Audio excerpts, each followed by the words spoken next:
Good evening, everyone. I'd like to call this meeting, Council to the Town of Petawawa to order for February 3rd, 2025. Welcome to members of Council, staff, our studio audience, and our special guests as well.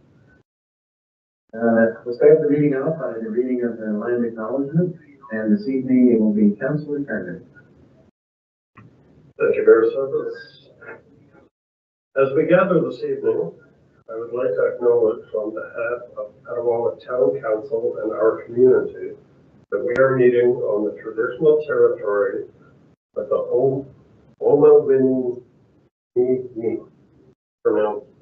I'll go over people. We would like to thank the Omawini people and express our respect and support for their rich history. And we are extremely grateful for their many and continued displays of friendship. We also thank all the generations of people who have taken care of this land for thousands of years, and we wish to acknowledge our shared responsibilities in responding to the Truth and Reconciliation Commission 94 calls to action. Calls to action number 40. We call on all levels of government in collaboration with Aboriginal people to create adequately funded and accessible Aboriginal specific victim programs and services with appropriate evaluation mechanisms. Recent progress. Justice Canada funds and supports community-led support and assistance for families of missing and murdered Indigenous women and girls through the Community Support and Healing for Families initiative, which ensures that families of missing and murdered Indigenous persons have access to culturally safe Indigenous-led activities and supports to assist them with the grief and trauma of their loss. Thank you, Councillor Kennedy. And now I would ask if everybody in attendance this evening would please stand with me for a moment of silent reflection.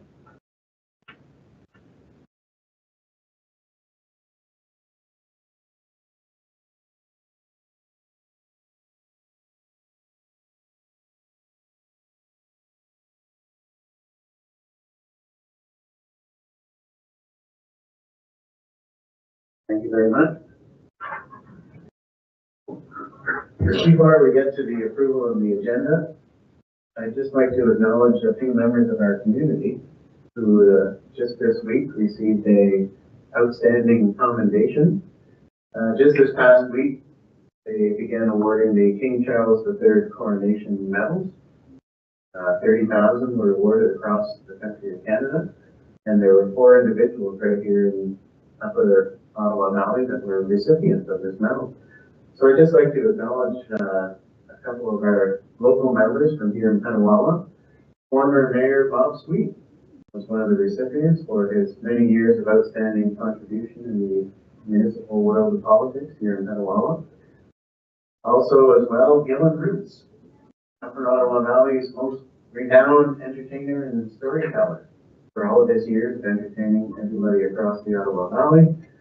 And Mike Troner, retired Master Corporal Mike Troner, who we inducted into the Petawawa Sports and Entertainment Hall of Fame last year, was also awarded the medal for his military service and all that he's done after serving the military. So congratulations to those 3. Outstanding achievement to receive the King Charles III Coronation Medals. Okay, I need a motion now to approve the agenda for this evening. Moved by Councillor Roos, seconded by Councillor Coutu, that the agenda for February the 3rd, 2025 regular meeting of Council be adopted. I'll call for the vote. All in favor? It's carried. Are there any disclosures of pecuniary interest in any matters? And we have some minutes that need approval. The minutes for the council meeting of January 20th, 2025. I need a motion to approve those minutes. Moved by Deputy Mayor Sabrin, seconded by Councillor Driscoll, that the minutes of the regular meeting of council held January 20th, 2025 be approved as printed and circulated. Any comments on the minutes? And I'll call for the vote. All in favor? It's carried. Okay, that brings us to our presentation this evening. We're fortunate to have Miss Bonnie Schreier here from Parents Lifeline of Eastern Ontario, better known as CLEO. Bonnie is a family peer supporter with CLEO, and we're happy to have you here this evening. And I'm looking forward to hearing what CLEO offers. Welcome. Thank you, Mayor Service. Thank you, Mayor Service, and County Council for allowing me to come and share. I think it's a great privilege to share something that's so important to our community and to help get the word out to parents everywhere. So basically, CLEO started 25 years ago in the CHIO's mental health department and in the waiting room, and a parent very, very overwhelmed with a very sick child. And another parent there said, hey, you know what? Here's my number. Give me a call if you want to talk about anything, if you need help connecting with services or whatever. I get it. I've been down this rabbit hole a few times, and it's very scary and very lonesome when you feel like nobody understands that your child is so ill. So we now, 25 years later, we support parents as peer parents. We all have this experience walking through the mental health addiction world with our loved ones. And we do this through 3 different ways this day. So how we help is not so simple. How we help, we have 3 main programs. And the first one is still our phone line. So parents, if they're having issues with their loved one up to age 25 with any kind of mental health, behavioral, or addiction issue, they can call and talk to a peer parent. We call them our NAV line, and they're like brilliant with resources. When they're not on the phone, which is usually all the time, but they are constantly being fed new resources, new information, and new studies, whatever, and they're the ones you would call if you need to find out how do I learn more about a certain mental illness, or if your child has been just diagnosed on the spectrum and they're feeling like, oh my goodness, like what does this mean for me as a parent? That is, we still have the phone line. And then we have our parent support groups. Since COVID, we also have virtual support groups, but we still have our support group in Renfrew, and that's once a month. It's the first Tuesday of the month. So if a parent has any kind of issue, they are welcome to come to a support group, confidential support group. It is drop-in, and you don't have to register or anything ahead. If you're feeling like, I don't know if I want to go, and then at the last minute think, okay, I'm going to go, that's totally fine. You don't have to be registered or prepped or anything. You just come and you can share if you want, or you don't have to. Our other program is it's more intensive, and that's our one-on-one, and that's what I was hired for 7 years ago, when that's for Renfrew County, to cover and meet with parents one-on-one when things are too big, when things are too hard, and they don't even know where to connect to find a counselor, or what, where would I find a great counselor? Where would I, talk to somebody, because my 21-year-old son is very actively using substances, and I'm involved in the community. I don't want people to know, and I don't know what to do about it. And then there's now very common now, unfortunately, there's a lot of youth who are threatening suicide or are attempting suicide. And so that was from the calls on our NAV line in the last several years, increasing since COVID.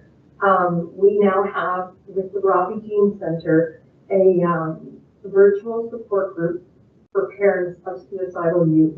And it's a heavy topic, but it's something that parents need to know they're not alone, and they can talk to others when they need that help. And that is a closed group. It's not something that, it's not something that you can just pop into and pop out of. There is registration to go through, and that's through the NAD line, our main number. So, so when parents have anything bigger than maybe a support group isn't their thing, or maybe they're like, I don't want anybody to see me in my community, so they don't want to go out to it. Or they call the NAD line and they know that what they're going through, they could use more support, and they agree to it. Then we meet them one-on-one where they're at, and we kind of get to the bottom of the problem. What's the main, when did things change for you and your loved one? And as a child, was he always a happy kid, and then all of a sudden they got in with a new crowd, and now their school refusal, or they're telling their parents, yeah, a common one could be, if you don't buy my weed for me, I'm gonna go and get it on the street. So there's a lot of things going on behind closed doors with parents that are very scary, and they're feeling pretty alone. And that's where Theo comes in, to walk with them on their journey, moving forward with whatever health or mental health or addiction or behavioral challenge they're facing with their loved ones, like I said, up to age 25. So some of our partners are locally work with addiction treatment services, community mental health, Phoenix Center. I'm trying to do this at the same time, sorry. Community addiction treatment center, the Renfrew County Youth Hubs are a huge supporter. That's where we have our in-person support group in Renfrew, the first Tuesday night of the month. And some of the resources to share with you that I think are really important to know are there. We have really incredible information brochures that our latest one is was created with school boards, and it's when your child is avoiding school or school refusal. They're just not going. They've gamed all night or whatever they're doing, or they're depressed, or whatever the issue is, but they're not going to school, and the parents can't get them there. So that's one of our latest resources under the information brochures. Some of our other ones, the basic one is who we are at Clio, and what parents can do while waiting for mental health services. There's some really great tidbits in there of like just little tips about, don't just assume that your referral has gone on. It doesn't necessarily, you can get lost, everybody's human. So, kind of check in, keep on top of that. Let them know that you're really needing that support. Coping when your child is facing mental health services or mental health challenges. And then there's the school attendance concerns. As you can see, there's many different languages that and we are considered bilingual, that we have francophone navigation workers and individual support, also called mobile or one-on-one. That's all the things. I am not bilingual here, but if there was somebody in Renfrew County, we would connect them with one of our bilingual supports. And I think there's a whole bunch more I could talk all evening, but I know I have a limit. So in all of this, one of our other resources that's really fantastic, it was created with suicide prevention in Ottawa, and actually Nancy Walsh from actually has been affected by this, and it's very near and dear to her heart. This is a documentary that took a while to create, and it is not something you would watch with your loved one who is dealing with the challenge at the time. You would watch it definitely before. There's some great information shared by youth themselves, by a clinician, by parents, and then there's all kinds of resources, and then small safety at home, signs and awareness. And in our support groups, both virtual and in person, one of the things we do is like to share resources that have helped us along the way. And so if people would like to know more about our support group they can go on to where to find us, and you'll see that there's, oh my goodness. You can see that there's rural Ottawa, there's Cornwall, all different places, and then the virtual ones are for Smart Recovery, which is similar to AA, but it's international, it's all around the world, and this is Smart Recovery for friends and family. So people can just go right onto the link, where to find us, and then there's our Renfrew County in-person one, the drop-in. So yeah, that's, I mean, there's so much more. There's a great partnership with the Royal Ottawa right now for a youth-nominated support team program where youth who have attempted or live with suicide ideation, when they are ready to be discharged from the hospital, they can opt to be part of this program where they select up to 4 loved ones or people that really care about them and know about their situation, and will walk with them for the next 12 weeks intentionally on their wellness journey, whether it's through appointments, going to appointments, whether it's just being there, whether it's doing something outside of that. And we at CLEO support the support team.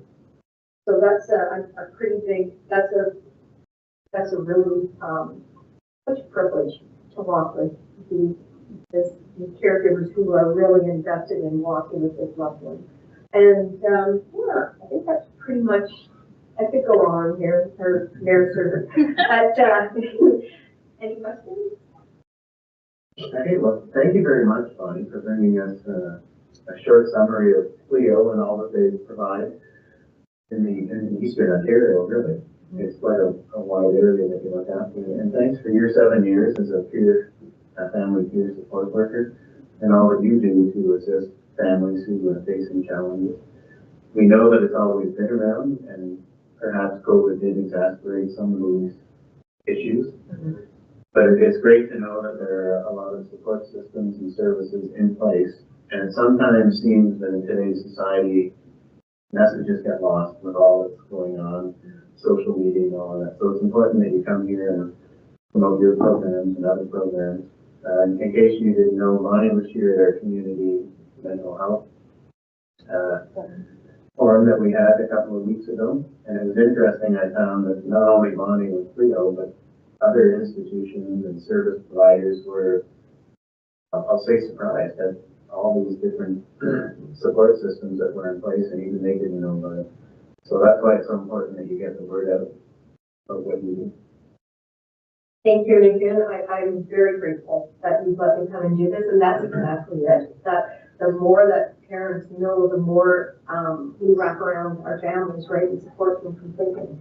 So yeah, any questions or whatever, please, they have our contact information, and I'd be happy to share. So thank you. Okay, members of council, questions or comments? Councillor Herndon. Thank you, Mayor Service. Thanks very much for coming to speak to us tonight.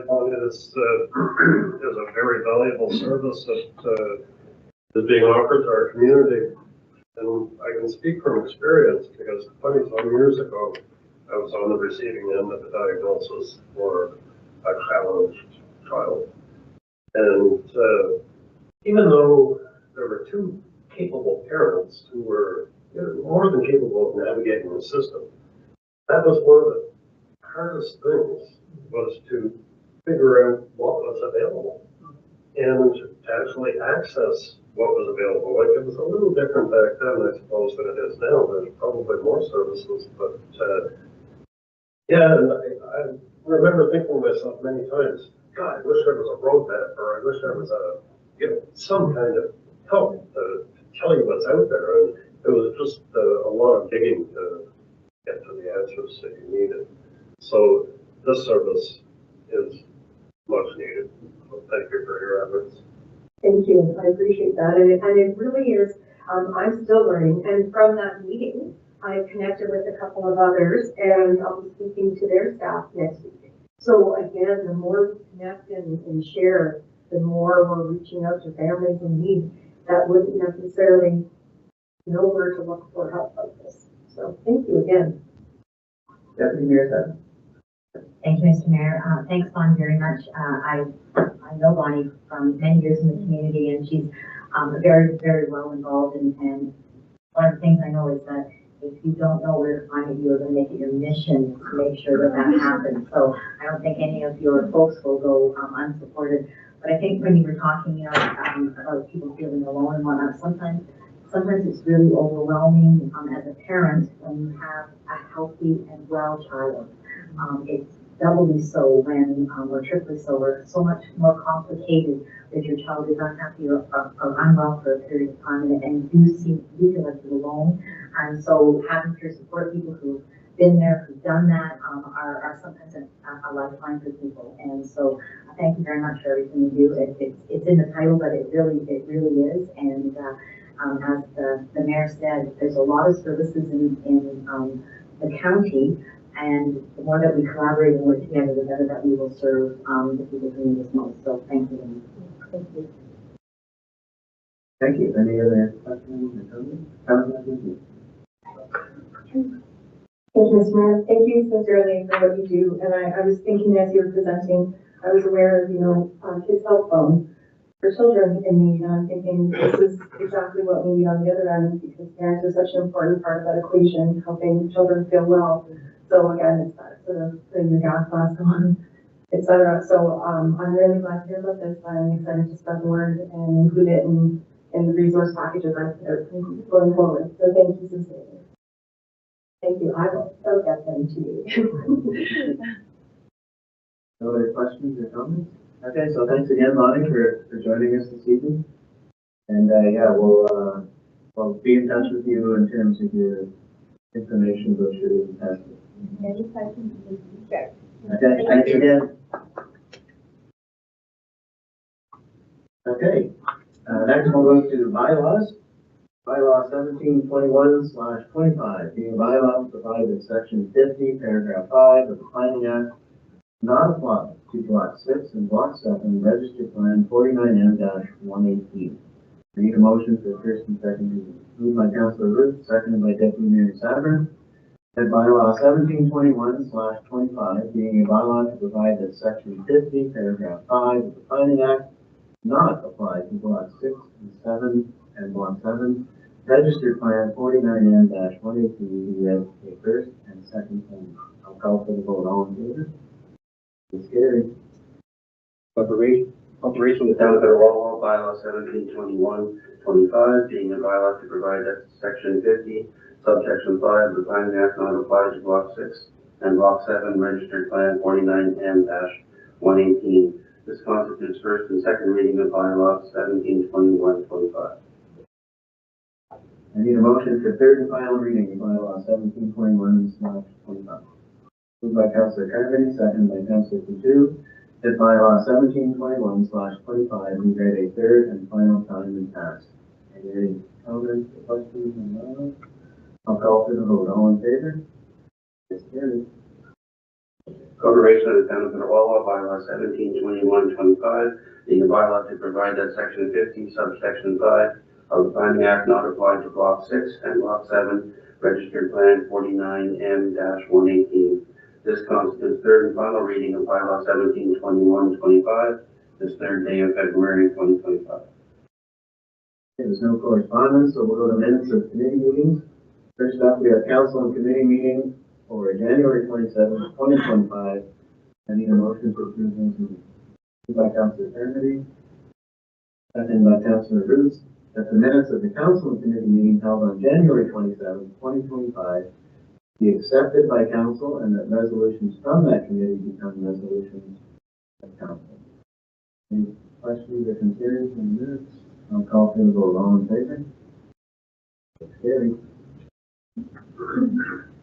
Next, we have minutes from the Equity, Diversity, and Inclusion Advisory Committee meeting of November 27th, 2024. I need a motion to accept those minutes. Moved by Councillor Coutu, seconded by Deputy Mayor Savran, that the minutes of the Equity, Diversity, and Inclusion Advisory Committee meeting held on November 27th, 2024 be adopted as information. Councillor Coutu. Thank you, Mr. Mayor. This was our last meeting of 2024. And I'll just highlight a couple of significant things from that meeting. Firstly, we finalized a draft recognition of territory that will be coming before council. And this is a document that essentially will assert the same sort of things we're saying in the territorial acknowledgement, but it's a good step on, or good stone on our path to reconciliation with our partners. So I'll have more to say about that when I bring it before council down the road. Secondly, the committee also finalized a commitment to inclusion agreement. And this is an agreement for Petawawa businesses to work with them to foster a supportive and inclusive environment within Petawawa businesses. So this is something our committee is going to be bringing forward with the Petawawa Business and Area Network and with our businesses more generally. And so more to come on that.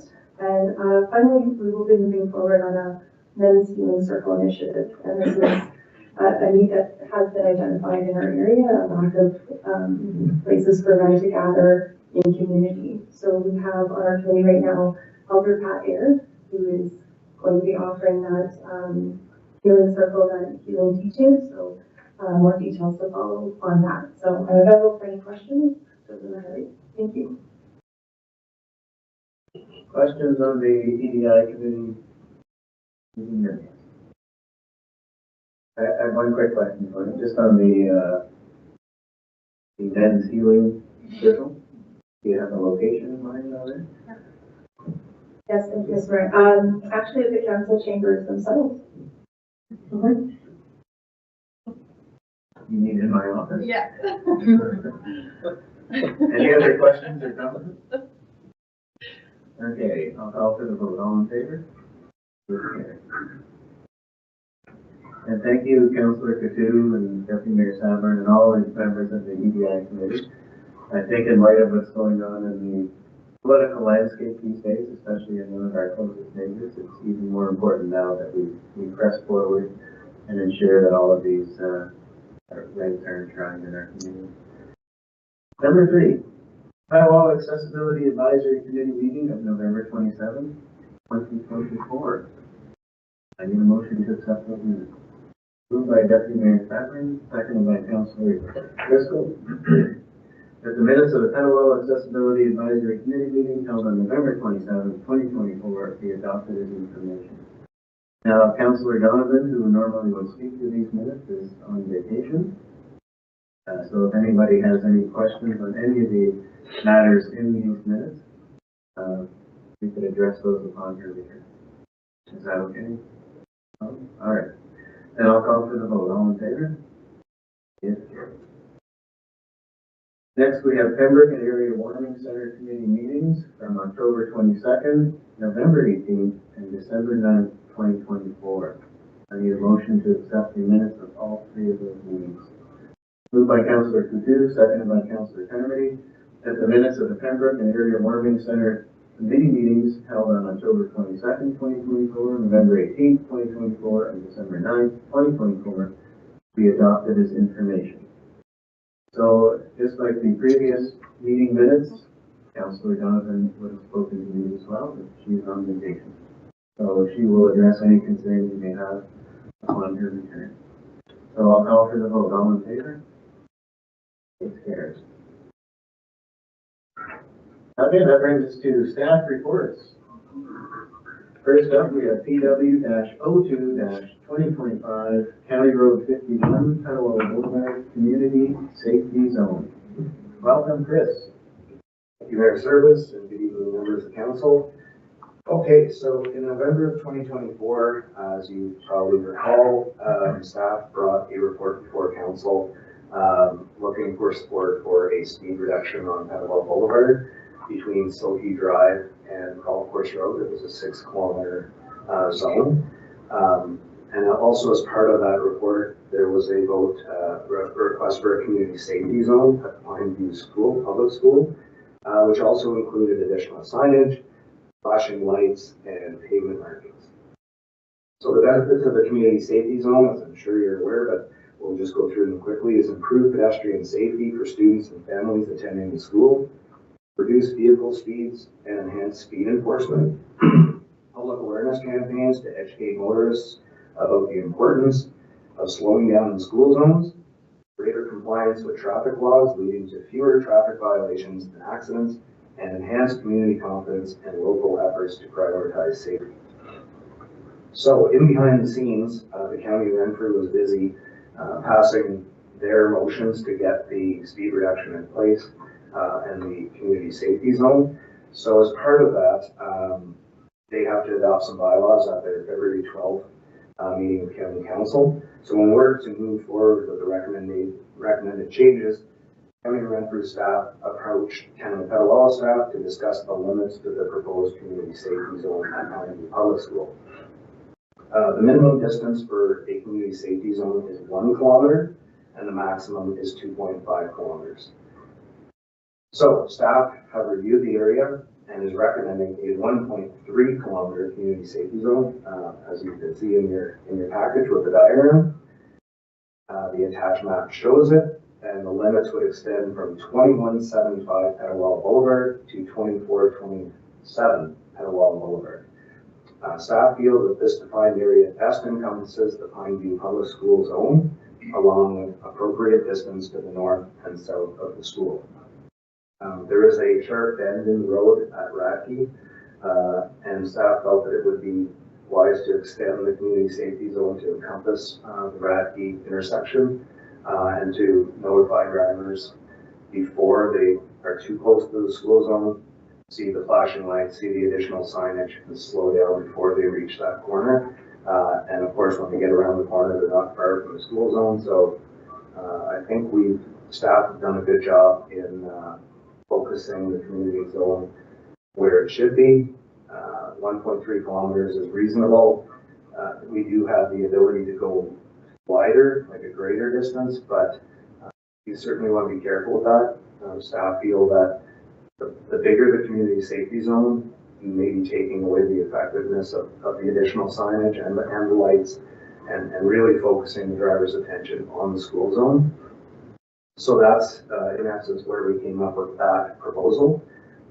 As far as the financial implication, that was covered in the PW 30/2024 report. There's no changes there. The signage is being covered by the County of Renfrew, and then there's a cost sharing on the additional line painting and the flashing lights that are required.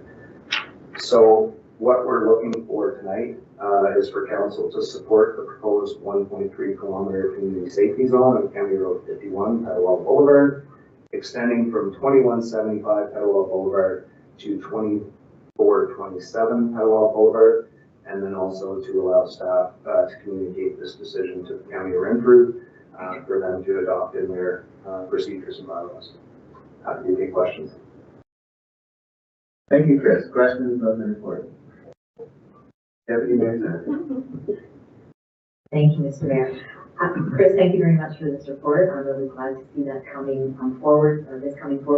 Just with respect to the 2427 Petawawa Boulevard, does that go all the way to McGregor's Hill, or does it stop at a certain business area or whatnot? I'm just I didn't get a chance to go out and look in my car, but just wondering where that actually ends. Yeah, so I think on the north end, it's very close to the what used to be the gun sales store, guns and ammunition store, but it's for sale currently.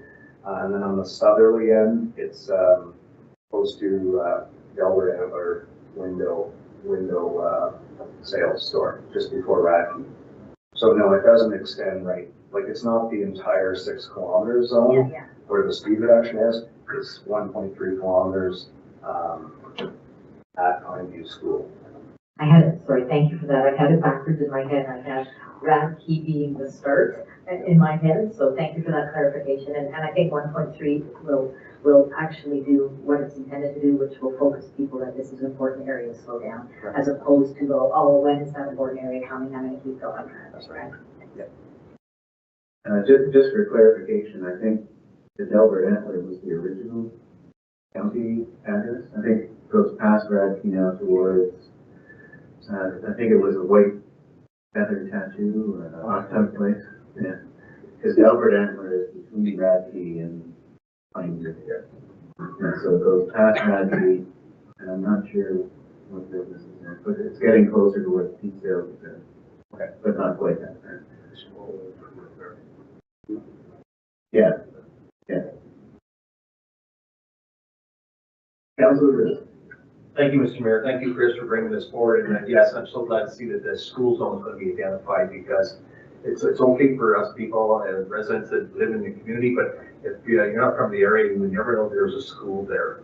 If you're like a truck driver who's coming into town for a delivery or any type of service like that, or just in our community to visit or do business, you would never know there's a school just the way our position. So by identifying that will really help. And I know there'll be a lot of happy parents in that area as well. So thank you. Thanks, Councilor Ruth. That's a good point. Didn't think about this. Other questions or comments? Okay, thanks, Chris. I think it's important for the parents, the children, and the entire community around that area there. That not only our community members, but as Councilor Ruth said, visitors to our community are aware that there's a school there. There are still kids who walk to school there. There are kids who cross the boulevard to get to that school. And since we passed our ATV bylaw, there's now even more crossing of that section of road there by ATVs, cyclists, and all sorts of different people. So it's great that they're aware of everything now. Okay, if there are no further comments, I need a motion. Moved by Councilor Ruth, second by Deputy Mayor Sovereign. The council approves to implement a 1.3 kilometer community safety zone on County Road 51, Petawawa Boulevard, extending from 2175 Petawawa Boulevard to 2427 Petawawa Boulevard, and that staff is directed to communicate this decision to the county executive. I'll call for the vote. All in favor? It's carried. Thank you. Thanks, Chris. Okay, next we have LEG-02-2025 electronic participation for council meetings. Colin, you're up. Thank you, Mayor Service. Through you and the council. Before you is my electronic participation for council meetings report. Council will recall after we adopted the revisions to our town's procedural bylaw back in November of 2024, not long ago. My department did a review of the bylaw and the guidelines around participating electronically in meetings, and we did a little bit more in-depth dive, reviewed some of the other municipalities, what their practices are, and we're proposing establishing some guidelines and a new schedule, Schedule D, for electronic participation, and if awarded, it will be adopted with an amendment to our bylaw at our next meeting. Some of the highlights that I just want to make mention of that's within my report are key provisions that that are included in the schedule are that remote participants have the same rights and responsibilities as those attending in person. Councillor participation electronically counts award quorum and may join closed sessions, provided they conform with and are confirmed that they are in a private and secure location. If a participant loses connectivity, the meeting will continue and their absence will be noted. Councillors must notify the clerk or the CEO in advance of electronic participation and departure from to ensure that there's quorum at the meeting, and that members declaring the community interest must follow the Municipal Conflict of Interest Act. So the guidelines are attached in my Schedule B. It's fairly straightforward. I think it's more or less a formality. It just makes things a little bit easier for myself and for the CEO to ensure our protocols are in place for future meetings and for future participation. So if you have any questions, if the council has any, but I really think this is just something that we needed to put in place, and wish I would have thought about it back in November, but I'm here today, so. Questions on the report? Deputy Mayor Simon. Thank you, Mr. Mayor. Thank you, Colin, for this. I really like it, and I think it's progressive that we recognize that sometimes the Zoom meeting is very appropriate. I'm just wondering if under the guiding principles, we might need to provide a bit more of a parameter under item number 4, a scheduling conflict that would not allow a member to attend at the meeting location. I recognize that most of us are reasonable, and we would expect that if we were away on a holiday, for example, wanted to join in, that's what we could do. I'm thinking that though that somebody who may not be that reasonable, maybe a snowbird and maybe gone for 6 months, and then think that that would be a reasonable appropriateness. So I'm just wondering if we should have a conversation about that element. Yes, happy to alter Schedule D if council supports different wording before we bring it back for formal adoption, for sure. So are we looking for a more detailed definition of a scheduling conflict? Is that what I'm asking?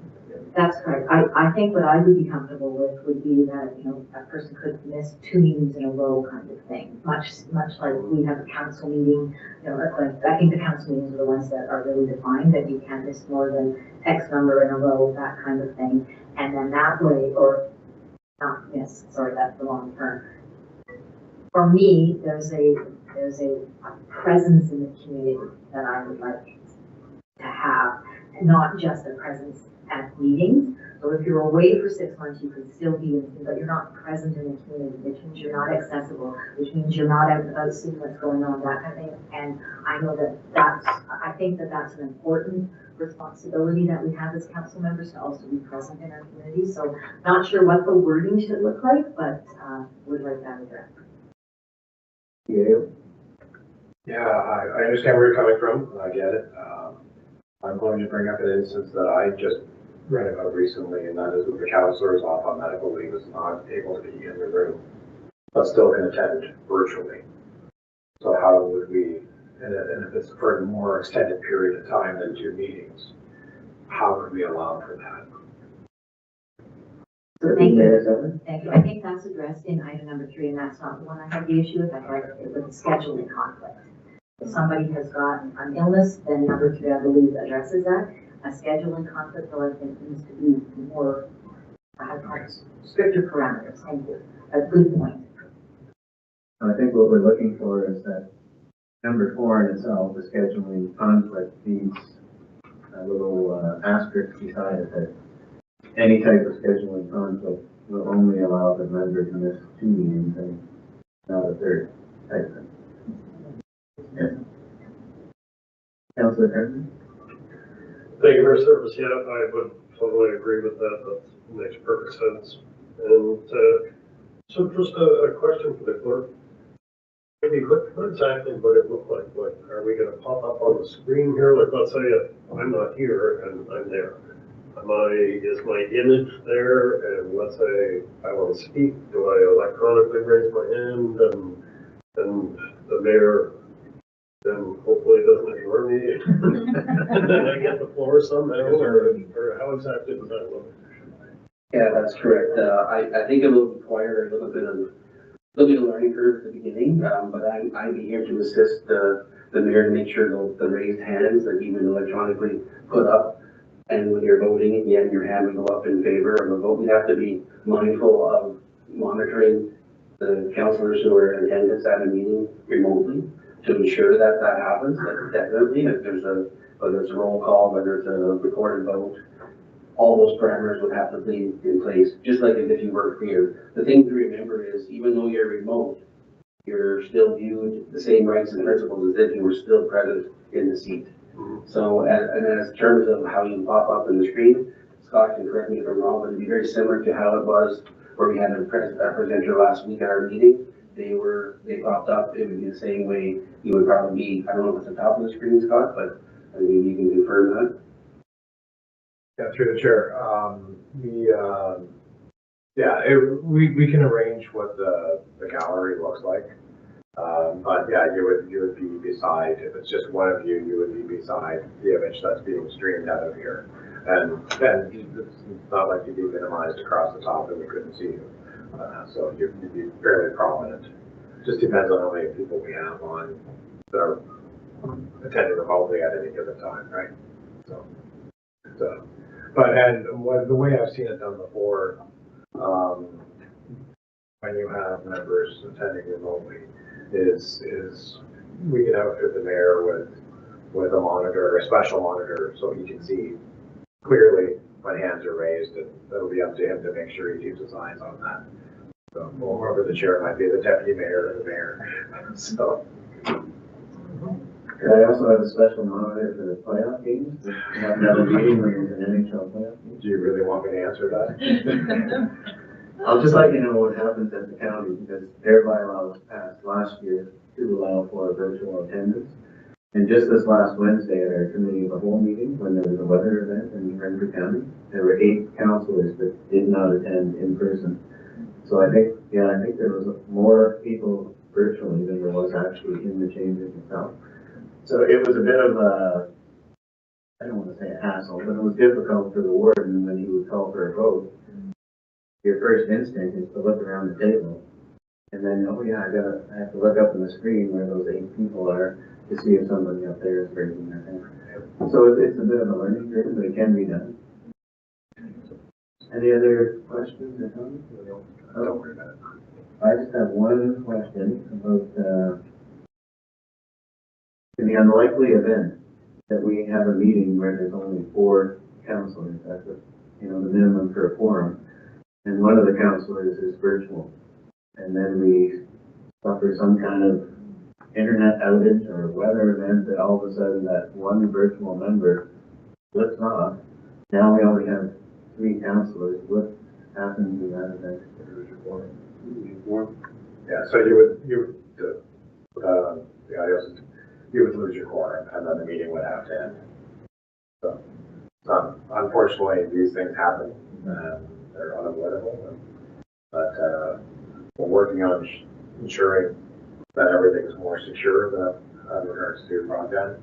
But unfortunately, we don't have control over what happens outside of this building. So it'll be unfortunate, but that's just the way it would be. So would there be a time limit put on that? Much like when you have a meeting and if a quorum doesn't show up right from the start, you have to wait half an hour before you officially cancel the meeting. So in a case like this, where somebody flips off in the middle of the meeting, is there going to be a certain amount of time that you try and reconnect?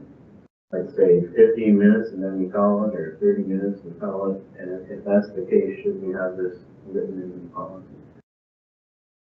Yeah, again, we could look at, or through your service to council, yes, we could look at, adding some language around that for sure, but I mean, the way it's worded right now is considered, if you go off the screen, you're absent right now, the way I presented it, so if council would like me to add some minutes there, we could look at that. I don't think we want to add 15 minutes to something that could take, if you lost your internet connectivity, it might be longer than 15, so I think we need to establish a fair amount of time that we feel we want to wait for this person to get back online. But I also will address your other question too, in terms of, I think the preference still, what we need to be mindful of is, even though we're putting Schedule D in, or proposing to put this into the new procedural bylaw revisions, I still want to make preference that I think the preference for staff or for council is to be present, and this is only secondary. So I hope we never get to what your scenario where we only have 4 members and 1 of them or 2 of them are all remote. I don't want to put us into that position. It may happen, but I would prefer if we had 4 people present and 1 person or 2 people on who might have been on vacation or whatever being remote, and so it just makes it a little easier. And I think you make a good point. Your final point is a good one, that we're all elected officials and we signed up to represent our community in person here in council chambers. And I hope that nobody would abuse this new privilege, I'll call it, of logging in online, and I just didn't feel like getting dressed today. So I think I'll zoom in tonight. And if I may, Mayor Service to you, the council, that may address the question that Deputy Mayor Sabrin raised, is that under the Municipal Act and in our current procedural bylaw, we have it so that it's 3, you miss 3 consecutive meetings. So I don't, in a row, then you could lose your privilege so I really think in Schedule D, if you're missing 3 meetings, whether it's remote or whether it's in person, you're missing 3, and at that point, you're going to be before council for a review of whether you still have a seat on the council or not. So maybe we don't need to address that, is what I'm wondering. Deputy Mayor Sutton? Thanks for that, Colin. So if I'm understanding you, if I'm understanding this, members will be treated when they're on Zoom as if they are part of council and whatnot. I think I'm understanding what you're saying there, that if they were on Zoom, you would not consider consider them to be present and they would still be subject to the free meeting rule. Is that what you're suggesting? And if so, then we should probably put that in there. We, through you, your service to Deputy Mayor Sarver's question, if you're absent for 3 consecutive meetings without clarifying as to why you're gone, that can raise the question, like, oh, you missed 3 in a row. Whether it's remote or whether it's present, that's in the procedure bylaw currently, and that's under the municipal act, I believe, that it now falls with that it's 3 meetings in a row. Yeah. Yeah, I get where you're coming from, and you want to make sure that this doesn't become a habit of someone using it as a crutch to attend virtually consistently. So I would say that you probably want to write it in the Schedule B that you whatever number you think is fair, whether it's you can't do it for more than 3 times in a row or 2 times in a row. If you want to put limitations on that, that's how you do it. I think what we're saying is, in the present legislation, you can't miss more than 3 meetings in a row. So you mean correct? I meant to say 3 months, my apologies. It's 3 consecutive months, not 3 consecutive meetings. My apologies. And that's different legislation, right? Like when you attend virtually, you are actually attending a meeting and you're considered as present, right? Nobody has to answer buts because you're voting, you're taking part in the process. So that doesn't count as you being not here. So at the end of the day, if you want to put limitations on how often you can use virtual to connect to participate in the meeting or attend, then you as a council can set that limit. So. And I think that's where you were coming from. You didn't want somebody logging on virtually for 8, 9, 10 meetings in a row. Mm-hmm. So as a council, are we interested in putting a limitation on the number of, I guess it's consecutive meetings you log on virtually, is what we're kind of asking right now. Councilor? Thank you, Mr. Mayor. I get your point. I would think that if someone wants to go on vacation, they're still willing to dedicate their time on vacation to Zoom virtually. If they're on vacation for 3 weeks or 4 weeks, then depending, they are doing a service to the municipality. So I would want at least a limit of 4 weeks. And if you wanted to be long enough to do that for 5 weeks, then rather just going to miss a meeting and just not show up, or I could attend virtually and still be part of the meeting. So if you did 4 weeks, and then if you want longer than that, you get approval between the mayor and one other member of council or something so it's unbiased.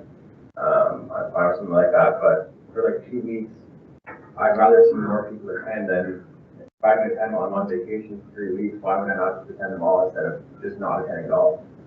But, thanks. So I think there's where the fine line is, like where's the limit? Like, does it end at 1 month vacation or does it end at 3 months vacation? I think Deputy Mayor made a good point that you have to draw a line in the sand somewhere. Otherwise, somebody could go away for 6 months and log on every meeting. And is that a true representation of your position? Councilor Goodman. Thank you, Mr. Mayor. I definitely agree with Adam. For example, it would have been great to hear from Karen if she was willing to log on from where she is. At her choice. But I agree that 4 weeks would be probably too short, maybe something close to 6 even, because that's finding the area where people might have, legitimate travel needs for their other roles. This isn't a full-time gig, as it were. So I think finding the balance somewhere between 4 and 6 is where I'm feeling.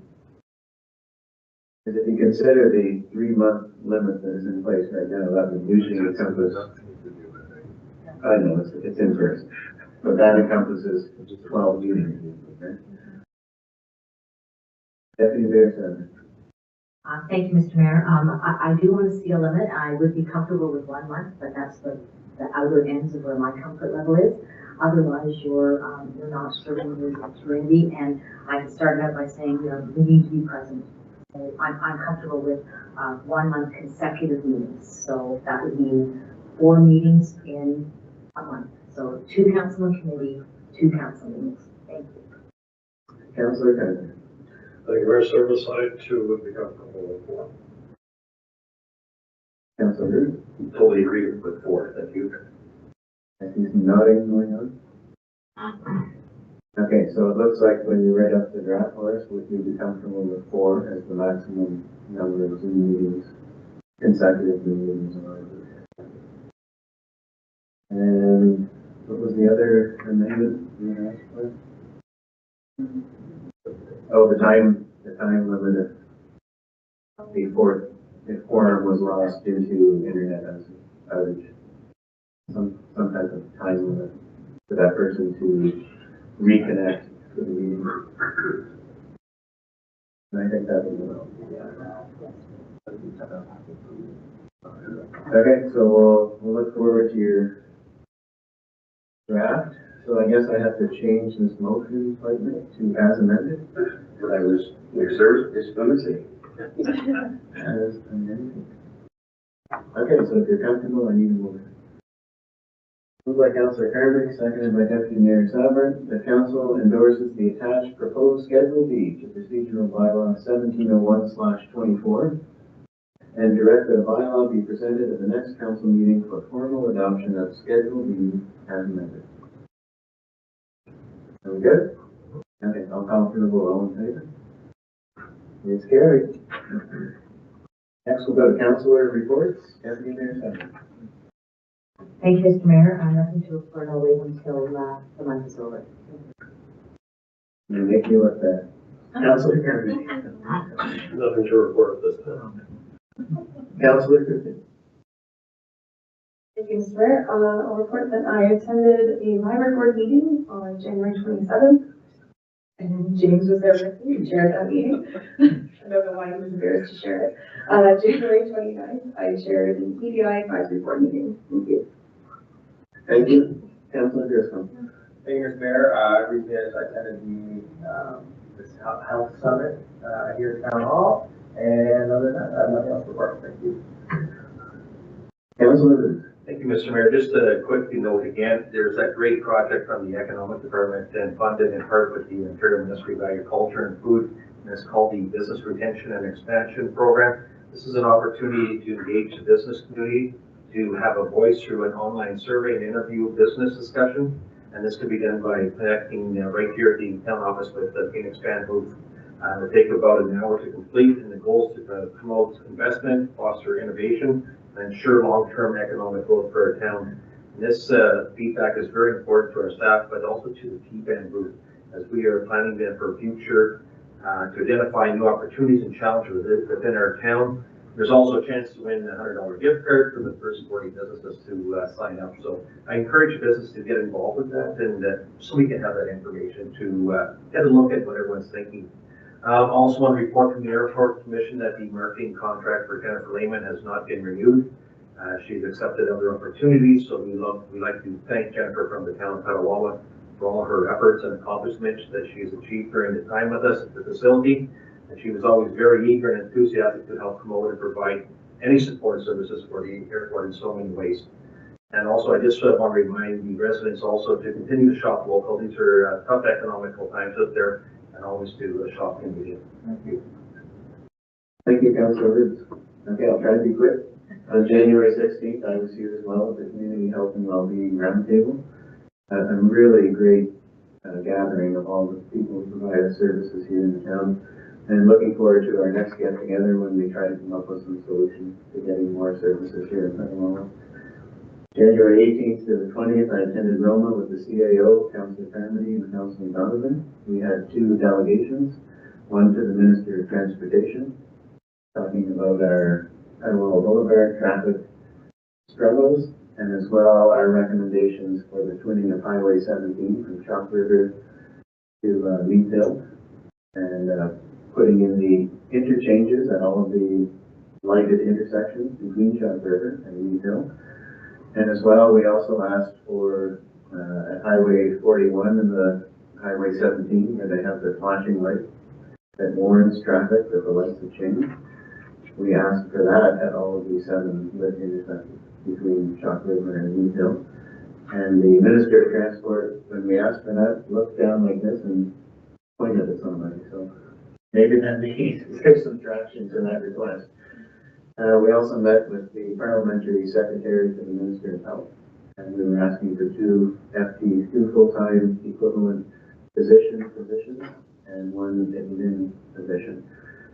We had a pretty good discussion, and hopefully it was fruitful.